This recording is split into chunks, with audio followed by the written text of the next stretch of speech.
Welcome to 5 Dubs by MDDC Press. I'm your host, Rebecca Snyder, the Executive Director of the Maryland, Delaware, and D.C. Press Association, which represents news media in our region. 5 Dubs focuses on the who, what, when, where, and why of local news media. We'll talk with the journalists about the stories behind the news. You can find more information about our guests in the show notes or on our website, www.5-dubs.com. Welcome. We are here today with Amanda and Annie from the Baltimore Sun. They'll get to introduce themselves in just a moment. And we're doing our showcase of Best Moves nominees of 2023. So this is part of MDDC's Contest and Awards celebration, which celebrates the best work in the region for journalism.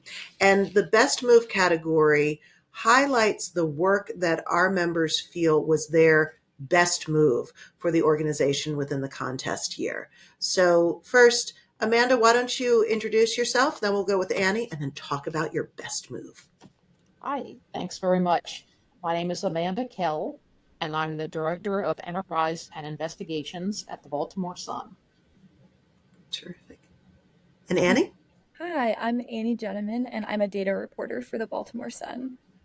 Wonderful. And your best move was very data-driven or data-driven. So why don't you all tell us what your best move was? So with the Catholic abuse scandal in the Baltimore area really coming to a head last year, we broke news regarding the Attorney General's report, but we quickly realized that it only represented the Archdiocese of Baltimore. And while it expanded some understanding about the history of 8 decades of abuse by church employees and others affiliated with the church, and the diocesan efforts where they struggled to deal with the problem, we realized that immediately that had a lot of limitations.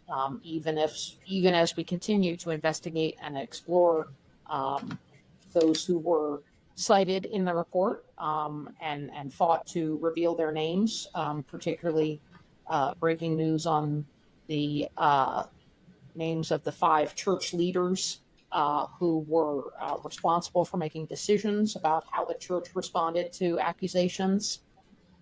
We knew that there was much more to understand. And then it came to something as old-fashioned as a tip to a beat reporter, but also something as modern as crowdsourcing. One of the names on our entry is Jonathan Pitts, who is a longtime enterprise reporter at the Sun and who is on our religion beat. And he heard from a source that they had been keeping lists of people who they felt that were connected with allegations of abuse, and that they showed a much bigger picture. And So, to share well, and I want to check in there because it sounds like this really was a huge effort. Of course, in throughout the state of Maryland and across the nation, everyone was roiling about the clergy abuse scandal, really. And of course, that's had far-reaching repercussions for the Catholic Church, not to mention the survivors of that abuse. And so when that broke and had just a specific focus, what was released was just about the Baltimore Archdiocese. Could you kind of peel apart for us the pieces, because you have the Wilmington diocese, I believe, and then the Greater Washington, and how do they all kind of fit together first? Sure, that's a great question. So our first limitation that we wanted to address was, there's so much more than just Baltimore. And we also realized that we are in the state of Maryland, The Child Victims Act has just been passed by the Maryland General Assembly and signed into law by the governor of Maryland. Um, we need to look at the whole Maryland picture, Mhm. and that includes the Archdiocese of Washington, D.C., which covers uh, the suburban counties near Washington and also southern Maryland, and the Diocese of Wilmington, Delaware, which covers the Eastern Shore parishes and institutions. Um, so that was definitely a starting place for us to say we're under the same attorney general, we're under the same governor, we're under the same legislature, we're under the same law. We need to look at the whole Maryland picture, Sure. and that was definitely an important point and decision along the way to making the only searchable statewide database of people who had been accused of child abuse, who were connected with the church. Um, Other limitations that previous lists or like databases had not addressed. Uh, some of the lists are very strict, like the Archdiocese list, which has evolved somewhat, but initially it was only priests and brothers. Um, we wanted to address coaches, teachers, others who were part of the problem. So Um, then it sounds like you went wider and you went deeper.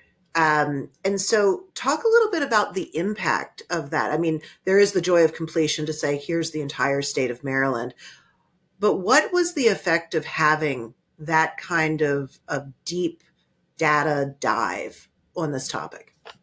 we had readers and sources who were so keen for us to do this and to also for it to be done. Um, so one thing that we definitely worked through with them during this work was to say, oh, we're still working on it. We have to confirm it. We have to reach out to them. So some of the first reaction was like even before it was complete, was, oh, where is it? When is it coming? What are you doing? We've heard you're doing something. We needed this years ago. Other lists aren't like this. Um, and then when it was published, um, and we made a decision to have it outside our paywall. It remains outside our paywall. Um, we have heard from readers and sources who have just said thank you in so many different ways, that it was important for them to see this, um, that they had heard about this person or that person. Mhm. Now they felt seen, or they learned things that they hadn't known, or that a particular person on the list was in places that they had known a piece of what they were connected to, but now they knew more about that. Um, Another thing that we realized that was important to do was that when the Catholic Church abuse scandal in the United States broke open the first time in 2002, as everybody knows from Spotlight, if you weren't here for the Globe's reporting the first time around, um, was that was 2002, and so Right. much has changed since then. And there were institutions and advocates who were able to do lists and databases back then, but they had not been in a position to update them. Mm. Um, and also that our as a society, our understanding of abuse and allegations about abuse has really evolved to a different place. And there may have been people in the past who were not reported on because of different guidelines, different understandings that we had back Mhm. then. I'd love to talk. And this, Annie, you're sort of the architect of that database, and it sounds like you did a lot to pull it together. What goes into a project like that? It sounds like you had so many inputs, and a really avid fan base who was like looking for this information. So just a little extra pressure in terms of timing. But talk to us about like what goes into pulling a project like this together. Yeah, it starts with definitely a lot of discussion about like what tools do we already have available that could present this for people. It's like early on, my editor and I had discussions about how like something like data wrapper probably wouldn't be sufficient for this because we wanted to have a lot more details and a lot more just text in it in general, and also more search bars and more filters. So we wanted the layout of it to be as good as possible. Um, and as for the actual, like what we ended up doing, um, I kind of throughout the idea of just trying to develop it ourselves. So I did like the front end work on this and just formatted the data to go right into the database. It's not a perfect workflow, but I think like we really used what resources we had in the best way possible, and it turned out really great. One So thing I'm that we interested had, because earlier, I'm sorry, go ahead, Amanda. I was oh, caught in my thought. one thing that we had that Annie mentioned when we were preparing for this meeting was the data itself as compiled by the reporters.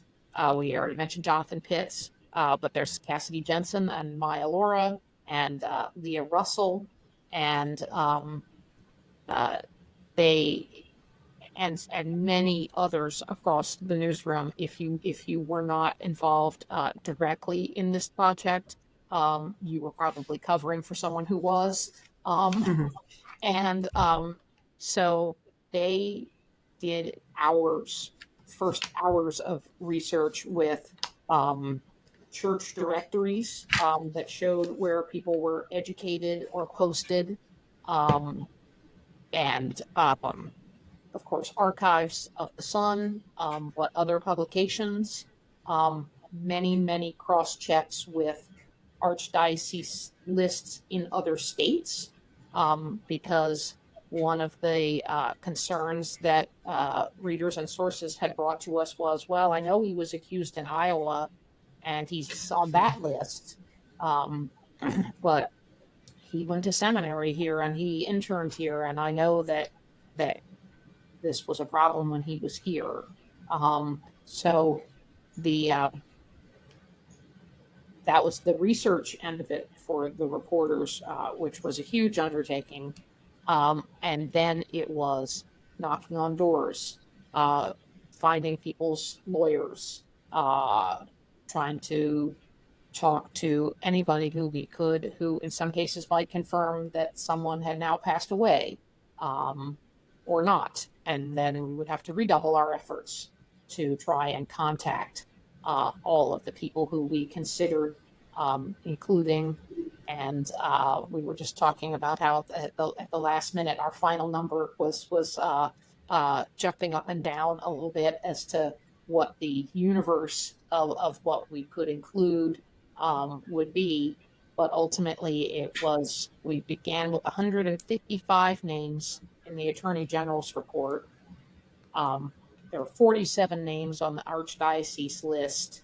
And thanks to our efforts, we were able to add so far 107 names, for a total of 309 in the database right now. Mhm. Um, and there was a lot of careful decision making there. For instance, there was one person who's been named in one of the reports, uh, who it was suggested that they themselves were molested as a child in the church. Mm. And we've never been able to get that person to speak with us. But because potentially they are themselves a victim, um, we have never named them. Um, Although we have included what the report said they were accused of, we have not named that person. So it sounds like there has been like almost that it's an ongoing report because you're still the math part was a little hard for me, but there's still a few names that haven't been verified or found as you kind of triangulate between the Archdiocese report and the Attorney General's report and your own thinking. And so I wanted to ask about sort of the ongoing status about that. And I wanted to just really congratulate you on the reporting. So oftentimes when members of the public hear, oh, well, there's a list, you just think, oh, well, it's the list. But what you have done to cross reference, to verify, to find out, well, this has happened in another state, but this person was in the state of Maryland, that's an incredible amount of reporting and just doggedness. So in the newsroom, you're also covering stories every day, all the time. How did you kind of fit this in, and how did that work to do that kind of reporting, in-depth reporting on this? Well, it definitely contributes to this taking months. Um, and but there was also a point where we had to look at ourselves and say, okay, it's time for uh, the core group to just buckle down and do nothing else for several weeks. But it was months before that of chipping away at things in the background, and again, a much larger group of reporters than is at the top. I think we have a long credit line at the bottom, to a lot of people who contributed. Um, So is it ongoing? I mean, are you still maybe not actively reporting, but keeping an ear out as things break and develop? Absolutely. And the Attorney General's office also continues to investigate, and say that they are um, trying to investigate the Maryland portions of the Washington diocese and of the Wilmington diocese. And so it's possible that there will be other names officially released in the future, and we would evaluate those again by our own standards, and see who can be included in this understanding. Mm-hmm. And so, Annie, I know you have the ability to show us the database. Can you talk about how people are using it? Is it more, they're looking up a name or they're looking up an area? How does that work? Yeah, let me just share my screen. So, for those people who are just listening, we do have this on our YouTube channel, MDDC Press, and you can see some of the information. And in the show notes, we'll put the URL to this website as well. So, tell us what we're seeing. Yeah, so ultimately we ended up on a pretty like simple database with filters that you can look at all 309 names all together, as well as filter by the new names that we've added and the 155 from the Attorney General's report and just the 47 from the Archdiocese of Baltimore's list. Um, we also, in terms of filtering, we decided to add an extra filter for people who wanted to filter out the accusation descriptions in case that was triggering. You do have to click to expand and read that, but we just wanted to provide the option. Um, and then we also included a few different search fields, and decided that this was going to be a very important part because a lot of people who might be searching for someone might only know that they worked at a certain seminary, or they might just know them as Brother Joe or Brother John. It's like having a few search fields be optional was very important. Um, and then ultimately, the database came down to a few just basic things like title, name, the year that they were born, and the last known status, as well as what lists they're on. Um, the lists includes any of the ones that we have filtered or that we have available to be filtered by, including the Attorney General's report and the Archdiocese of Baltimore's list. So I'm going to quickly go up to new names so we can kind of look through this one. So under the new names tab, This one will say like additional names published in 2023. We also have listed if they were in the Archdiocese of Washington's critically accused list or Archdiocese of Wilmington. Okay. Or an even more far flung Mm-hmm. diocese. Mhm. And So then, have you cross-referenced? I mean, in some ways, this feels like it could be the beginnings of a really important national database in some ways. And of course, I know you're focused on Baltimore and and the state of Maryland, but has there been any discussion or have other publications come knocking on your door to say, we'd like to do this in Chicago or Boston or something like Our DMs are open. that? We'd love to hear from you. Um, no, it's absolutely a national situation, um, and of course we've reported that the church sent people across the country for treatment. Um, in other cases, people who were accused of something relocated themselves, Mhm. and hoped that they were in a new situation there. Um, so California, Hawaii, the Midwest, the Northeast are all definitely tied into the reporting that we did.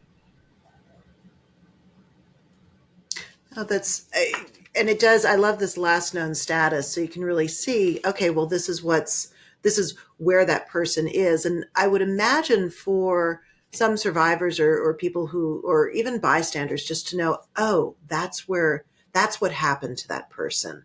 I can imagine that gives just a really strong sense of closure, or maybe galvanizes them to action to say, wow, why is that person still working in Philadelphia as of October of 2023, which kind of um, surprises me as well. Um, have you had people kind of take action based on the data that's coming out of this? You had said earlier that activists and others were really interested in that database. What did they then do with that information? I think what we've heard is mostly that they are satisfied to see someone who they were concerned about represented here. If even as Annie says, all they felt able to do was to look up and say, "There he is. He's on there. I feel like he's counted."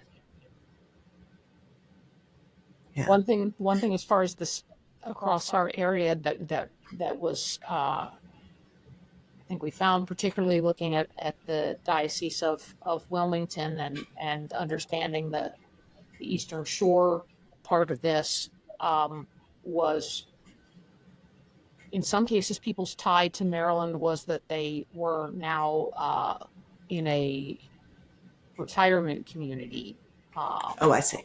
situation here, or that with their final assignment had been at a nursing home, which they eventually became a resident of, as well as perhaps being, nominally on the staff or attending services there. Um, so that was another tie-in, and when our photographers went out to take photographs of some of the places that we were now adding to our understanding of the whole picture, it just really impressed upon me that there's a parish here in Salisbury, there's a nursing home in Cecil County. Um, it's again, it's just so much bigger than um, you know one parish in Catonsville or something that a meeting that happened at the Archdiocese headquarters in downtown Baltimore. Sure. Well, and it is because we're in such a not congested area, but a compact area. People move, and it is easy, as you kind of go in these catchment areas to say, okay, well, now I'm in a different diocese. And those records are difficult to follow sometimes when you're going across bureaucracies and different lists, and just making sure that things make sense and are sort of apples to apples comparisons. Um, so as we kind of think through the impact and why this was your best move, it sounds also to me like this really was it felt like this could have been a seismic shift in the way that you approach these kind of data reporting projects. Have you seen the effects of this type of reporting in other areas in your newsroom or other projects that you've worked on? I I definitely think so. I think there's there's a couple different like ways to report data stories in general, but I think one thing that has just become a very important part of data journalism is like the idea of building your own database when the data you want doesn't exist. Um, and I think I've definitely been trying to do think about that a lot more. And I know I've been approached by others who have been like, "Hey, what about this unique database? Because we don't have the data for that." Um,